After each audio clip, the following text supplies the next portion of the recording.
You're listening to Last Word Radio, where you get the last word.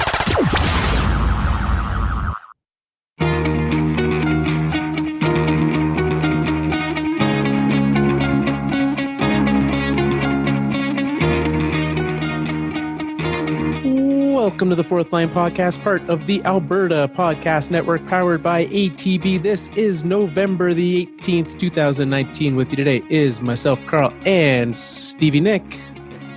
Hello, Carl. We're back. It's Monday. It is Monday. That is the most Monday of responses. It was a pretty Monday today. You know what? My Monday had a case of the Mondays as well, but we're here to fix that. We're here to bring a little light and cheer. And hockey, which is great. Yeah. Let's start with something that I was looking into today. This came across my feed, and I want your thoughts on it, Nick.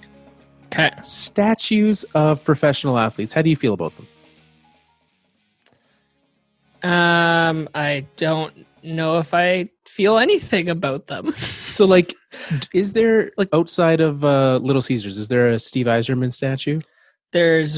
I believe there's one inside Little Caesars. There's lots of statues inside the Red Wings arena. Gordie Howe, Ted Lindsay. I like that they put them inside. Yeah. I think. I'm sure there are some outside too, but normally when I go to hockey games, it's really cold in Detroit, so I don't walk the perimeter. Yeah. I don't think that there's a single statue outside of the arena here in Calgary. Come on. Actually, I'm trying to think about it, and I cannot think of a single statue. But the Flames have history. Yeah. They've won a Stanley Cup. There's, you would think that there would be one, and maybe I'm just misremembering. I know there's a giant statue of horses running through a river outside the arena. That is the most Alberta thing. It is. I mean, it's a great looking statue. I actually, I would love to have like a replica of that one at my house. That is awesome. Like smaller, but just like a desk one. Yeah, like I don't need the 30-foot one because that would be I would put that in the attic and it would pop out the roof and everyone would be like, "Oh, that's obscene." But at least people would be able to find your house. You'd be like, yeah, it's the one with the horses coming out of the roof. Yeah, I have a friend, and the directions to her house are turn left at the buffalo statue. There you go. Which is the easiest way to find a place. So statues are useful. Is that what you wanted to talk about? Yeah. How else can we use statues, Nick? And it actually is. So the news piece that came across my feed today was about Iowa. There's all kinds of things happening in Iowa. I don't know what you know of, but there is what do you call someone from Iowa? An Iowanian? An Iowan, I think. Iowan? Okay. There's an Iowan wrestler. Apparently he's a big, popular wrestler down there, and they made a statue out of him. And that's not the important part. Okay. His name's Dan Gable. He won an Olympic gold medal. He won 118 wrestling matches in his college career, which seems like a lot, but I have zero context for how that actually fits in. Sure. But they're making a statue out of him. It takes this person 40 hours to make this statue. It weighs 3,000 pounds, and it's made out of cheese. Wait, what? I was expecting like marble or granite or something. No. Is it at least marble cheese?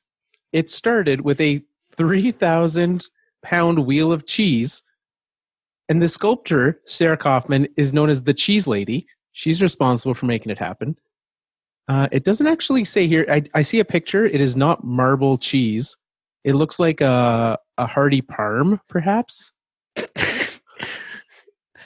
Okay. I would be very impressed if you could do it out of marble. That's a soft cheese. It is a soft cheese. I have so many questions about this. My first one is, did she sculpt it just with her teeth by doing it? You know what? It doesn't say that she didn't. So, yeah. I would think, how would you sculpt it? Because, teeth sounds like a great way to do it. I mean, at least I'm happy then while I'm sculpting it. Doesn't hurt my fingers. Because if you're going for 40 hours, you need some sustenance. Yeah. Let's not let that cheese go to waste. Yeah. Right? Environmentally friendly, conscious, etc. Let's not waste. So I have a question. Can we break this down for a minute? Yeah, yeah, that's what we're here for. What is the purpose of a statue? Purpose of a statue is to honor someone. Is it to not? commemorate someone, to honor them, to Yeah. remember them? Yeah. And is part of the purpose of a statue not to do so for future generations I would think so. So that they can see what's been made. and remember what those who have come before them have done? Exactly. Yeah. How long is a statue of cheese going to last for? I mean, I figure you put a good lacquer on that thing and it's going to last you for at least a year. That is like absolute best case scenario. Right? Like that's a bit of a stretch. So how long? Yeah. It's not going to. So here's what we're going deep. I found a Vice article where they interviewed someone who's been doing cheese sculptures for 20 years. It's the person. It's the same person? It's the same person. So she says that she's been doing, so she's a veteran cheese carver. This is not her first rodeo. She has done a 200-pound alligator sculpture. She's done a 1,900-pound astronaut sculpture, and now a 3,000-pound wrestler sculpture. That's so big. That's so much weight. I'm going to keep looking at what. So this one actually, it looks like a marble or a cheddar that she's using, which seems like a terrible choice, but she's using not her teeth. She's got like this little tool that looks like a mini cheese slicer. Okay. Like a potato peeler almost? Almost like a potato peeler, yeah. Yeah, okay. Here's what, oh wow, this astronaut one has like cheeses in cheeses. There's like multiple types of cheese happening in it. I'm not saying it's not impressive, but it's kind of like an ice sculpture. Kind of. It would last longer than an ice sculpture. Yeah, that's true, especially if it's in the same temperature. So what are your other questions? I'm going to keep digging through here and see what I can find. But what are your other questions? I'd like to know how this wrestler felt when they were like, we're going to make a statue of you.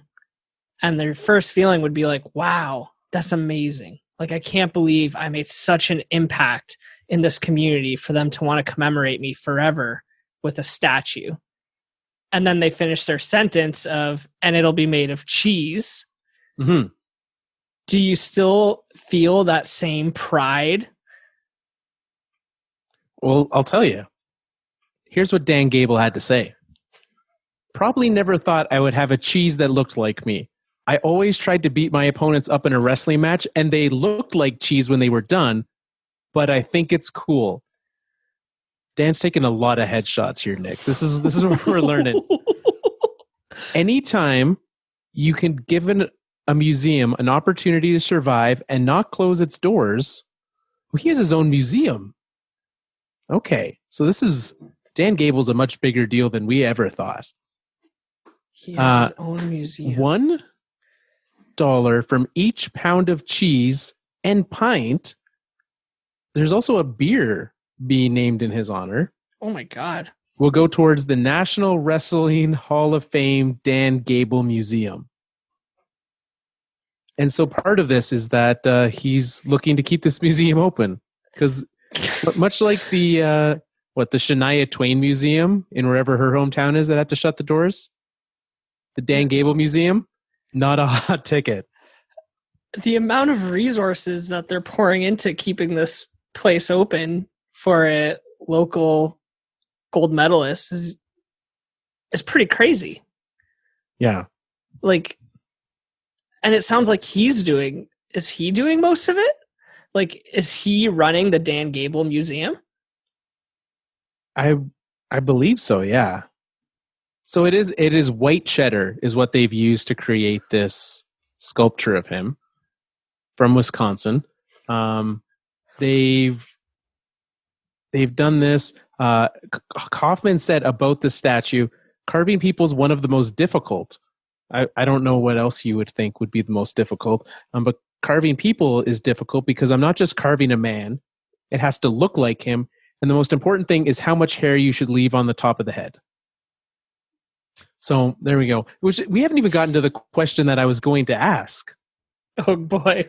What's that? Which was, Nick, if you were to have a statue made of you, what would you want it to be made out of? If I was to have a statue made of me, what would I want it to be made out of? I don't know, something lasting. Something that'll be around for a while. Metal of some sort. like a bronze? Yeah. I don't know. It seems good. Make me into like a Terminator kind of figure. I would think depending on, I assume that if a statue's being made of me, it's not being made presently. Like I have done almost nothing at this point in time to justify a statue being made. So things have changed in my life. And if I'm thinking of off the wall things, I think like a rib bone statue would be cool. You gather up all the bones from ribs. Maybe at my funeral, I assume I've died at this point in time. You just gather up all the bones and then turn it into my likeness. So you're building a figure of you made out of rib bones. Yeah. You're not sculpting into the rib bone. No, it is more of an art piece than I guess a sculpture is an art piece as well. Yeah. But it's a collection, an arrangement. Okay. I also think for you, it'd be cool if we sculpted you into a tree trunk and then you plant one single kind of flower in front of it so it grows and the plant part of the flower just comes right to below your nose. And you have to just keep it there. It's not going. Yeah, just keep it. Well, that's how your mustache works, right? You gotta tend to that thing. I trimmed it this morning, exactly. Yeah, there you go. Well, that's your weekly statue update. We'll be back next week where we'll be talking about what next is Dan Gable going to do to keep this museum open. Oh boy, we'd probably do a whole podcast about that. You know, he probably does. He probably does. It would be shockingly easy, I bet, to get Dan Gable on this show. It probably would be. And not a good idea either. No, I don't think so either. So let me ask you. Sorry, I don't want to spend too much more time on this, but we will get to hockey. Let's bring it back to hockey. Okay, there's a difference between actual lasting statues and those made of cheese. So which hockey figure would you propose to put in a statue of cheese versus a real statue that lasts forever? A lasting longevity statue? Yeah, that's a great question, Nick. I think, if I'm starting thinking of it would have to be a moment. So you would do some sort of really iconic moment. If I think back to a couple years ago, I think it would be hilarious to have, remember when Chris Russell scored on his own net and Nazem Kadri stood there celebrating? I think doing that in cheese would be a great thing to see. Yeah. That's not too bad. It would also be very deep. It would be huge because you have the net. You've got Cam Talbot or whoever was in net for the Oilers. You've got Kadri. You've got Russell. Yeah, that's a lot going on. That's a whole scene of cheese. It's going to be. You know what? This is Sarah Kaufman's greatest challenge yet. She thought a 3,000-pound wrestler was a challenge. Wait for this whole hockey scene. Hold on, Sarah. Okay, I got one, and then we can move on. I was going to say Mark Messier. Because he started off strong, lots of championships. And then towards the end of his career, everyone just started to feel sour towards him. He just kind of went sour. There has to be a hockey player with a cheese-based nickname, is there not? Oh, I'm sure there is. I can't think of one off the top of my head, though. Galchenyuk? Chucky? Chucky Cheese. Yeah. We could do the entire Kachuk family in cheese. Send in on Twitter at Fourth Line Podcast. Who would you create a statue of cheese? Or on Facebook at facebook.com/Fourth Line Podcast. Let us know. Which brings us to sponsor today's show, ATB Financial. ATB, I'm not sure how many cheese companies they support. But they support and work with all kinds of businesses in and around Alberta. Head to the ATB Entrepreneur Center if you want more on that. What I love about them is what they do. Speaking of hockey, if this is your first time listening, we are a hockey podcast, and we will get to that. And I love what ATB does for hockey because they're supporting hockey for kids. They're supporting the NHL level and everything in between. ATB makes hockey happen in and around Alberta. And if you want to know more about that, head to their website. You can just go to atb.com or atb.com/hockey and find out why you should be a part of a bank that supports the things that you like. So that's why I love them. You should do the same. All right, hockey. We've got a team that's doing great. We have a team that's doing terribly. We've got a couple players that are on their way out. We've got the best and the worst. Got a shockingly jam-packed show, especially since we just spent the first 15 minutes talking about cheese, Nick. We better get to it. So, Toronto Maple Leafs. It's not going well in Toronto. As our resident on-the-ground Toronto correspondent, what I think we know the vibe, but describe it, Nick. It's one of worry. It's one of panic. It's one of uncertainty. And it's one of just malicious blame and throwing that around. What makes it so let's camp on that blame for a second. Who is being blamed? From what I can see, it's Mike Babcock mostly. And why do you describe it malicious? People are very upset with him and how he's not able to get the most out of these players. I'm not saying like the media is being malicious to him in any sense. More so the fan base is being pretty angry and now calling for his firing. Right. So the Leafs, they're 2-12 their last 14 games, I believe is the I didn't rerun the numbers. 4-game losing streak, though. Yeah, 4-game losing streak. Lots of struggles there in Toronto. And a team that, sure, Mitch Marner's out. But outside of that, they're pretty healthy. Mm-hmm. Right? Outside of your $11 million player being out, healthy. But it's not like Mitch Marner was having a knockout season either. No. And they did win when John Tavares was out. That's right, yeah. And I would, so all that to say, injuries are not the issue. So when you watch the Leafs, I think, especially being in Canada, we can't help but have to watch the Leafs because it's on Hockey Night in Canada. It's on all these things. But I know it is probably literally on in your house every single game. Yeah. Watching the Leafs, what is it that they need to do to fix what's happening here? I think so. Like Saturday's game in particular, there's a lot that went wrong there. I thought their forwards looked completely disengaged. Like there's a lot of people who talk about how their defense just can't cut it, and I agree. I don't think the defense is anywhere near the best in the league, but their forwards are not back checking hard enough, in my opinion. They look completely disengaged, especially Austin Matthews, to me, just looks kind of apathetic on the ice. I don't know how else to describe it. I know he's producing and he's scoring, but when I watch him during play, he just looks kind of bored and unenthused. And I think that is a result of the systems that he's being forced to play within. It is interesting that so systems, yes. It's interesting that you say that like they're not back checking, because as part of that system, like a good back check is absolutely part of a Mike Babcock team. Yeah, it's a huge I mean, he turns all of his centers into two-way centers. And maybe I'm talking out of a little recency bias because that game against Pittsburgh was particularly bad. And that poor goalie was left out to dry for the entire game. But I just find that their mid six is just not getting back fast enough or hard enough to prevent bad things from happening in their zone. Yeah.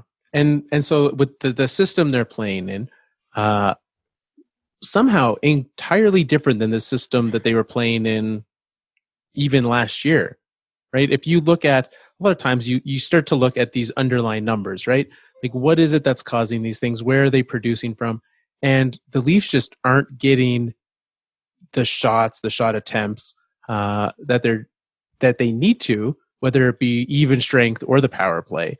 And a lot of it is from a way that it almost feels like the creativity is being entirely sucked out of these players. Yeah, and I feel that exact same thing, and I think that's part of where my comments about Austin Matthews being like disengaged and bored kind of come from too. I think when you have a core that's as good as they are, you got to give them the freedom to go and play their game. And I don't know if they have that. I don't know. Yeah. Well, and so like when I look at this, something has to change, right? There's no way that they can keep doing this with the players playing under, strictly following with what's happening, and that's what you're supposed to do. Something does have to change, whether it be, a conversation with coaching and manage something. And it's very easy for me to look at it and say, Babcock's got to go. And a lot of people point to Sheldon Keefe as the guy to replace him, right? He's currently the Marlies coach. Yeah. Because outside of him, like firing a coach, the Chicago Blackhawks fired Joel Quenneville in the middle of last season.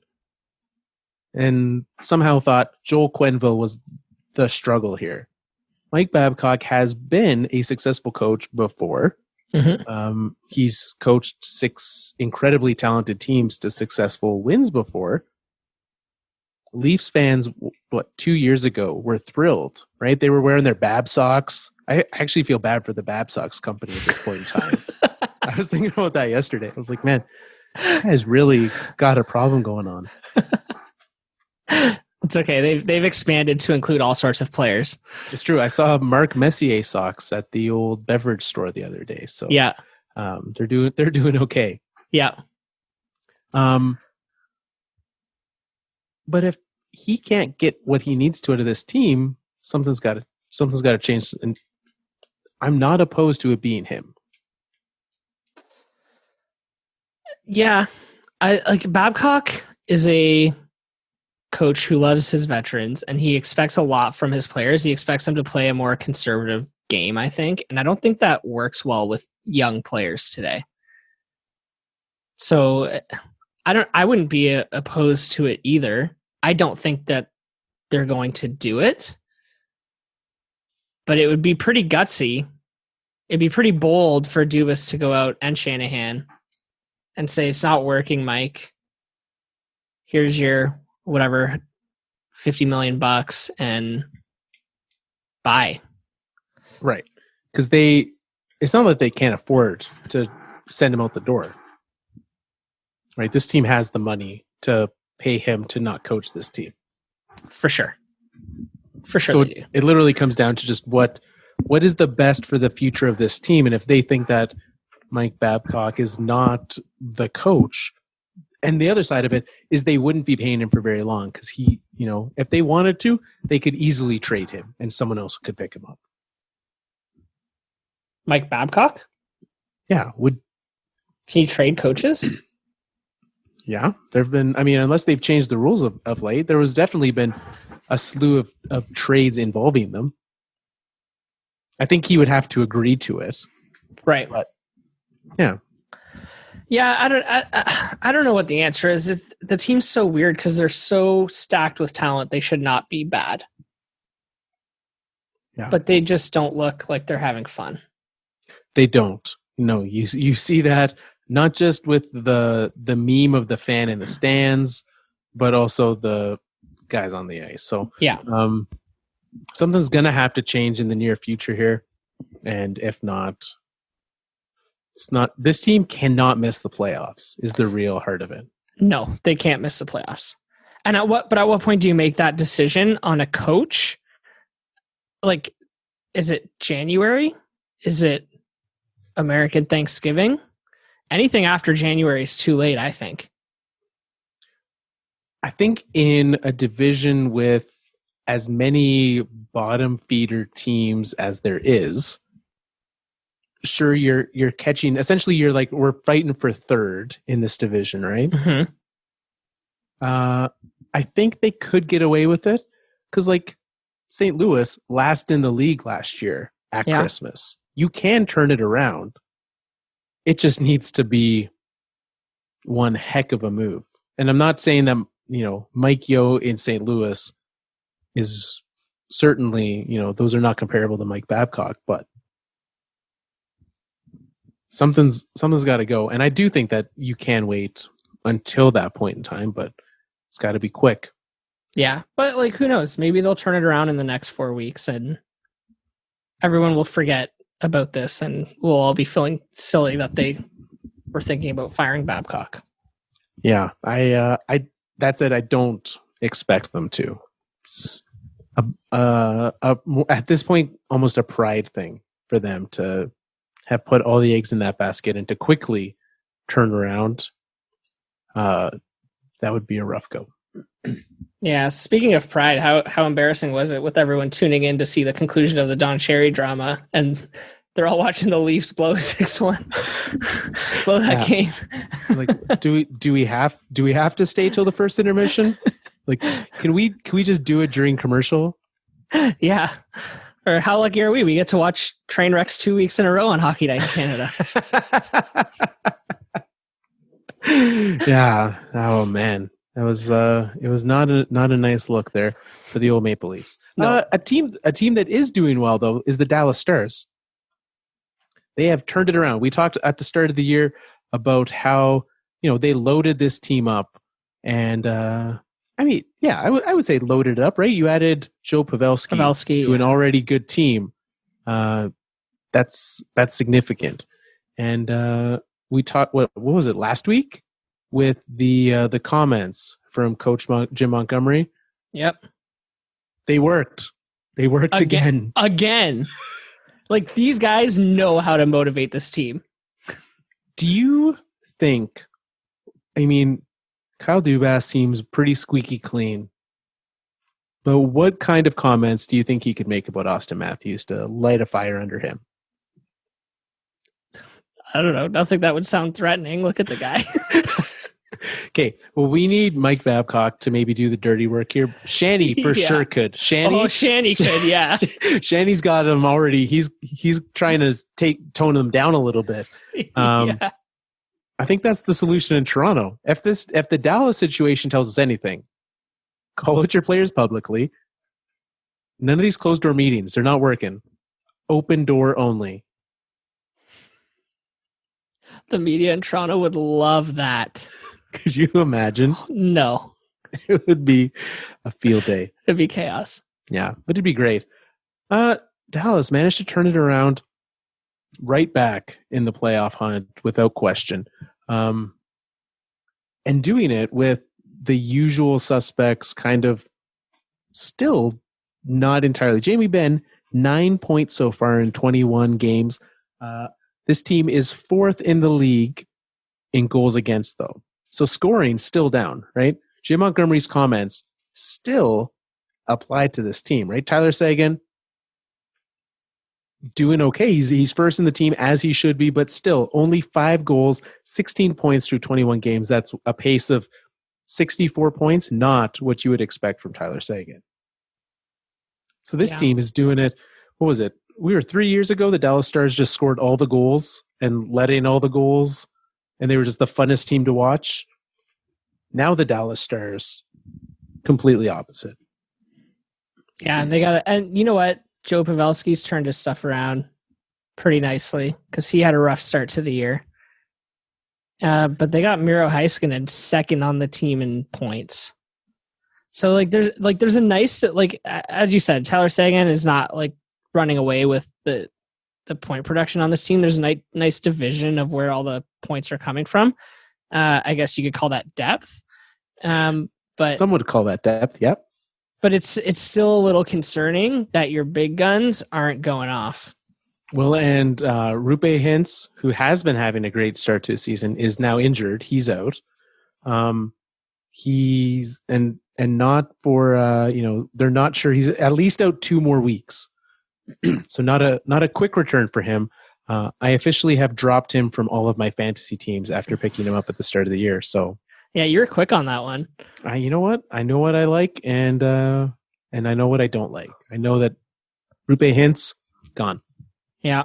So is this what you expect, or is this like, to me, it feels like this team has even further that they can go? Yeah, I think they should still be better. I mean, Sagan can still be better, and Ben can still be better. And if both of those guys are better, then Radulov's getting more points too. Right. They're all just going to rise to the surface. So good news, Dallas Stars fans. This team could still be super dangerous and probably will be. Yeah, and they should be. And they're getting pretty good goaltending too. So if Bishop and Khudobin can keep that up, then they should be in good shape. Like, they're a playoff team for sure. How is Anton? I mean, like, this is not the first time that he has been a very good backup. But he's also, 33 years of age? When is Anton Khudobin is he ever going to get a chance as a starter? No, probably not. I was just thinking that's young. Like, I feel like this guy's been around forever. I do. Well, but also he's like come in and just like backed up, and done well for himself. He's got himself a good little niche. You know what? Like, I'm looking at his stat line here on Hockey Reference. He probably should get a shot at a start. Like, he's a career average .917 save percentage. That's pretty good. Yeah. So when this deal in Dallas is done, I don't have the old cap friendly page for them pulled up right now. But when that deal's done, maybe you never know. 34, 35-year-old Anton Khudobin could be your starting goaltender for Buffalo Sabres. Yeah, well, they definitely need the help. They most certainly do. Or a team that made some goaltending news today. Maybe they're in the market for one. The New Jersey Devils put Cory Schneider on waivers. Cory Schneider. Whoa, I didn't know that. No? When you said we should talk about Cory Schneider, I thought it was just because he was bad. No. Cory Schneider. Oh, man. Has been waived by the New Jersey Devils. I love when I get to hear breaking news on this podcast. And it's not even like a trade happened in the middle of the show. Yeah, Cory Schneider waived. Nick, immediate reaction to this? I have no problem with that. No. This is a team that they've lucked out twice in the last 3 years at the draft. They've made some really what I thought were smart transactions, both through free agency and via trade, to really build this team up and put them in a good position this year. And they should be they're a fringe playoff team. They should be a playoff team. And they're getting nothing from their goaltending. Not in the slightest. So you need this is the time of the year for this team in particular and how it's built that you make this change. Also, you said fringe playoff team. I think you mean like fringe first overall draft pick team.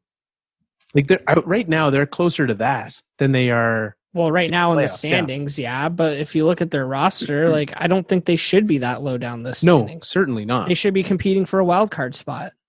Yeah, especially when you have other powerhouse teams. Yeah. Oh, yeah. Underperforming. Okay. Sorry, I see what you mean. I said they were fringe currently. I meant that they should be a fringe playoff team. Okay, they should be. Yeah. Well, and so Cory Schneider, obviously not good enough to stay on this team. A .459 goals against average and an .850 save percentage so far this year would get anyone kicked off a team, let alone when you are making as much as he is, which is $6 million for the next 3 seasons. Oh, that's rough. There's zero chance anyone's picking him up, right? Nobody. No. Okay. Why would you? No way. That's not like let's take a flyer on 2.5. 3/4 more years of Cory Schneider. No. So Devils they've officially decided, got to move on, got to find someone else, I guess. Yeah, you know who they should trade for? Anton Khudobin? That's right. Seriously. It's very true, yeah. I mean, same age as Schneider, but better. Less money and better. Actually Less good. money and better. Yeah. Yeah. Yeah, I don't think anybody picks up Cory Schneider. There's no reason for them to take that chance. At the same time, like Mackenzie Blackwood's not the solution for this team either. No, right? He's also, he's been fine. A high-scoring team could make the playoffs with Mackenzie Blackwood's performance in hand. But this Devils team has not been as good as they need to for that, right? Like, they're performing poorly. Like, Jack Hughes, I would say thus far, underwhelming. Yes, I would agree. I think that, and I don't follow the team too closely, but I think he's starting to, as of late, pick it up a little more. Like he's kind of starting to find his groove.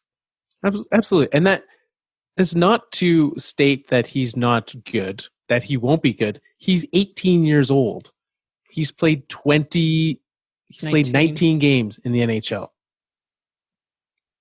That's fine. I mean, he's on pace for 40 points. That's good for an 18-year-old. You know what I was doing at 18? Not that. You know what most players in the NHL were doing at 18? Also not that.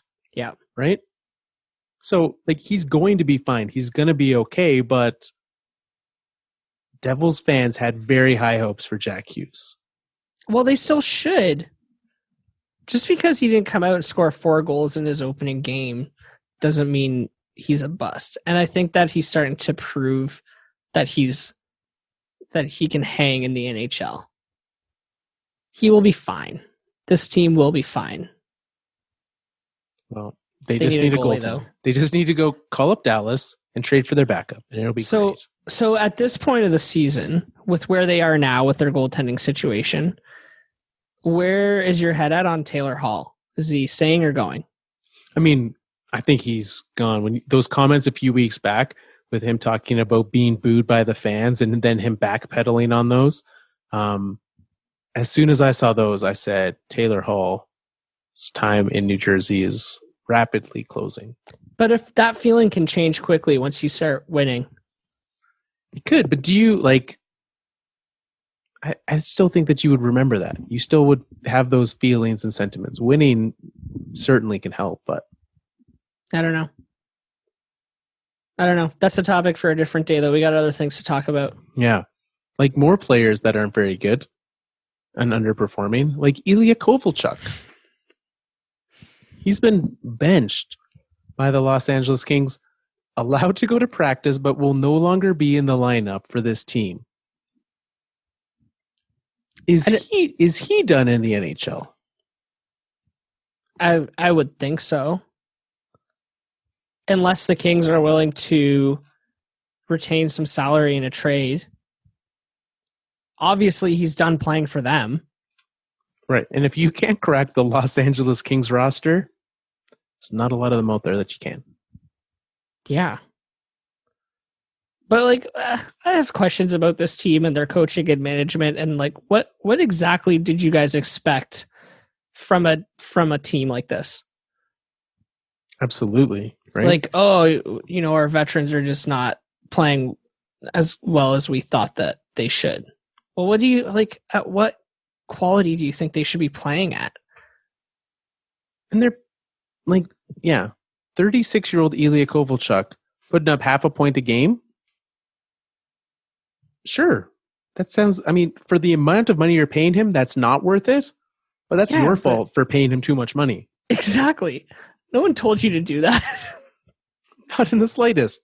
He actually probably would have signed for less somewhere. Yeah.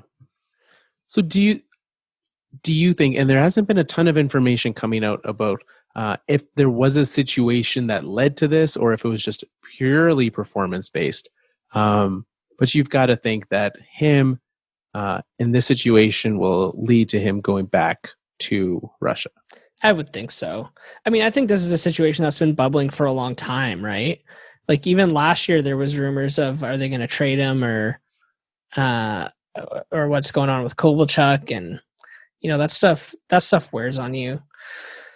So yeah, it wouldn't surprise me if he ends up back in Russia. I don't know too much about the situation. I don't know if he wants a trade or if he's willing to play elsewhere. Certainly, nobody's going to take him at 6.25. So even if he was open to a trade, they're looking at retaining at least 50% of the salary.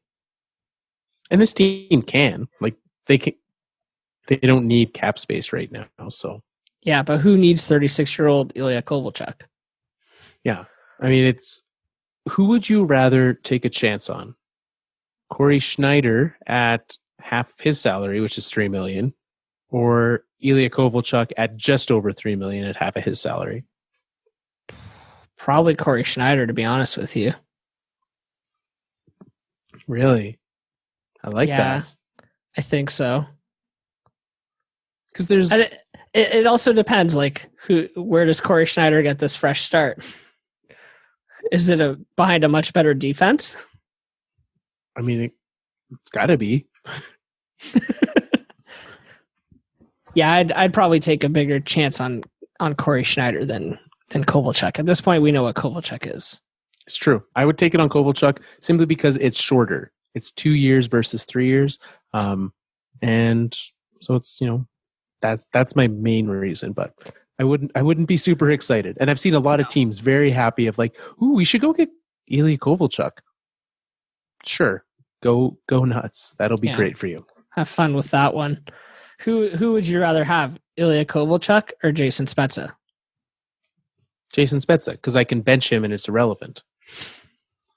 He also makes league minimum, doesn't he? Right, exactly. That's a terrible comparison. Yeah, I would much rather have the guy who's making $5.5 million less. Yeah. Yeah. Fair enough. I would rather start Ilya Kovalchuk though.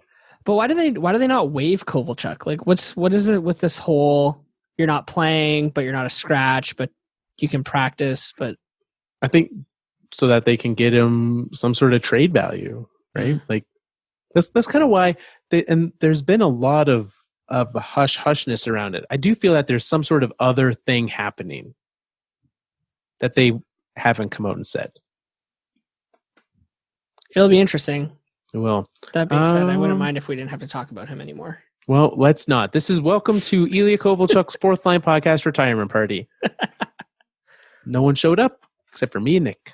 Shocking. All right. You know what it's time for, Nick? What's that? It's time for the best and the worst. Nice. A little departure from our hard rock. Yeah. You're welcome. I didn't say thank you. Well, here we are. So what do you want to start with? I have a worst this week. Okay. And I bet half of our listeners can guess what it is. So let's let you get off because I think with how much time we spent on cheese, we're at the 43-minute mark right now. Looks like. So I think if you don't go first, we might not get to the best. So okay. So the best, I don't think it'll take very long anyways. I was looking at some stats and current player performance over the last 7 days since we last spoke. And Jack Eichel jumped right to the top, leading the league in goals over the last 7 days. You know why, Carl? He scored 4 goals in a game. He scored 4. I was like, damn, Jack Eichel's doing really well right now. And I dug into it. And I was like, oh no, he had one really good game. He did. But it came at a very good time for the Buffalo Sabres because they were on a 2-4-6 game losing streak. Ooh. So they needed to turn things around. Jack Eichel steps up on Saturday, Hockey Night in Canada. Mr. America steps up and lifts his team over the Ottawa Senators. And I just thought I wanted to point that out because Jack Eichel, he gets talked about a lot. I don't know if he gets, praised as much as he should for his play. And I think, I always think of him as a guy who was drafted behind Connor McDavid. But because he is. Because he is. But he's a good player, too. He's a good hockey player. He scored 4 goals in a game. That is no easy feat. No, Joe Thornton's been trying his entire career to do that, and he can't. So, well, how did he celebrate the 4-goal game? Did you happen to see what he did on the 4th goal? I watched all the goals. The 4th goal was an empty netter, so it wasn't that exciting. That's kind of disappointing, not gonna lie. But he's it seemed like his go-to celly was the arms open, go towards the boards, make eye contact with the fans. Yeah. And the other thing I was thinking about, the hat trick, way better when it's on home ice. Oh yeah. The road hat trick. I mean, I sat there and watched Connor McDavid get 6 points against my Colorado Avalanche this week in a game. A hat trick and 3 assists. Also on home ice. Much more exciting. I mean, that guy he's really good at hockey. I don't know if you've noticed this, Nick. I have. And once again, a conversation about Jack Eichel has turned towards Connor McDavid. It's turned into a Connor McDavid talk. That's because even when Jack Eichel scores the most goals in a game in a week, we can still find a way to justify that Connor McDavid had a better week than him. All right. But Nick. Jack Eichel, there you go. He's good. Yeah, that's good. He had a good week. He's good little player there, Buffalo's got, even though he's not as good as Connor McDavid. All right, here it is. Let's do it. The worst of the week, Nick. I was real mad on Saturday night. You weren't the only one. No. And we'll get to some of those other things. But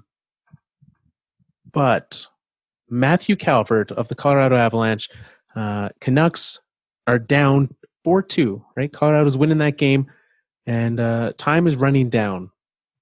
There's about 3 minutes left in the game. Matt Calvert drops down to a knee to block a shot, takes it off the side of the head, right? He goes down, puck stays in the zone, Canucks keep cycling, and Colorado players are like checking on their teammate who's down on the ice, curled up into a ball, not really certain exactly what the situation is. Canucks keep cycling. They score. Trainer comes out immediately because, you've got a guy down on the ice in the defensive zone. Comes out, starts checking on him, takes off his helmet. Matt Calvert took a shot off the side of the head and was bleeding. And the refs thought, you know what? Let's let people keep playing hockey around this guy who's bleeding on the ice. There is zero reason for the refs to not have blown that whistle, and the referees in that game are the worst of the week. I agree. But is there not a rule in place that if a player is injured in the zone like that, they don't blow the whistle till his team gets possession? There is. Okay. And yet, there is a caveat to that rule. Because, if you were to, let's say, for instance, a goaltender were to get, Clint Malarchuk, right? They do blow it down if the mask comes off. But let's say he takes, or anyone takes a skate blade to the neck or the face or anywhere. They will be blowing that dead quite quickly.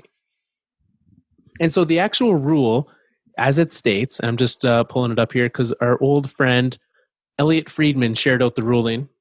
So there's 2 parts to the rule. It says, when a player is injured so that he cannot continue play or go to his bench, the play shall not be stopped until the injured player's team has secured control of the puck, which Colorado did not. Right. If the player's team is in control of the puck at the time of the injury, play shall be stopped unless his team is in a scoring position. Okay, so Colorado in the defensive zone, if they had gotten control of the puck, play would have been blown dead immediately. Yeah. Next, in the case where it is obvious that a player has sustained a serious injury, the referee and or linesman may stop the play immediately. Is bleeding out the side of your head not deemed a serious injury? Yeah, I didn't know that. I didn't know about that second part. That play absolutely should have been blown dead. Because you know what else happened halfway through that cycle? Matt Calvert tried to get up and couldn't. He fell back down. He fell back down because he was like, they're not blowing this down. I'm not, going to get this call. I need to get up. And there was no way he was doing that. So, concussion issues, obviously. So when you look at the NHL and saying that they take concussion seriously, and then you see something like that, where you're going to leave a concussed player literally like in the middle of the defensive zone. Right? It's not like he was off to the boards and you could like play around him. No, he was impeding play, right? Easily could have taken another shot off of him. Because, you know, what it led to was a shot from the point that went in. Like, it's not like the Canucks were like, well, let's just pass it down low and work it around, be nice about it. They were like, look, we're losing this game. They ended up forcing overtime. And just a ridiculous scene there in Vancouver. And I think both sides would agree that it was pretty ridiculous. Like, I know the Canucks ended up benefiting off of it, but all of those players look concerned about him during the play too. Like, nobody could believe that they weren't blowing it dead. Right. They entirely should have, right? No, and that's why it was like it was a weird situation because they should have blown it dead, even by the letter of the law, and didn't. And Colorado players were clearly flustered by the expectation of it being blown dead and then it not, right? Now you got to get back in position. You're checking on your team. An ugly situation there. And as per usual, and maybe a second worst of the week is the fact that the NHL refuses to let officials talk to the media. Has the NHL made any sort of statement on this? Not that I've seen. Yeah, not that I've seen either. So I'd actually add on to that as part B to the worst of the week. It's just entirely ignoring what you've created here. Yeah. Avalanche players, however, most certainly did comment about it. Looks like that Ducks Caps game you turned off, it turned into a real thing there. I just got an alert that there was a melee in that game while we've been discussing this. And you know what? I don't want to have to edit tonight. But Eric Johnson stated that, and I like when players don't hold back. He said, it's an effing joke. You want to protect a guy? Guy's got a family at home. He's laying there bleeding out of his head and you don't blow the whistle. It's a complete joke, an absolute joke. They should be ashamed of themselves. Eric Johnson said it as best as any of us could. Absolutely.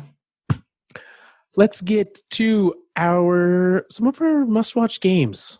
Let's do some of that, Nick. Let's pick some games that people should tune into because we have some pretty good games coming up here this week. I took a quick little peek at the schedule, and it's so wonky right now because all the teams played on Saturday. It's true, which means like barely anyone's playing tonight. Yeah. We've got a jam-packed Tuesday night. I'm going to be at the game in Calgary. My Colorado Avalanche making their return to Calgary. So that's going to be good. So that's my must-watch game for tomorrow. But there's at least one other good game that night. At least. Oh, at least, yeah. I'm seeing a slew of great games on Tuesday. You're not talking about the bottom for the basement, are you? Ottawa versus Detroit? No, I'm not talking about Ottawa versus Detroit. I'm talking about the Islanders and Penguins. Yeah. I'm talking about the Lightning and the Blues. Yeah. I'm talking about Preds and Jets. It's a good slate of games on Tuesday. A lot of good playoff rematches tomorrow night. Absolutely. And then there's, again, 2 games on Wednesday.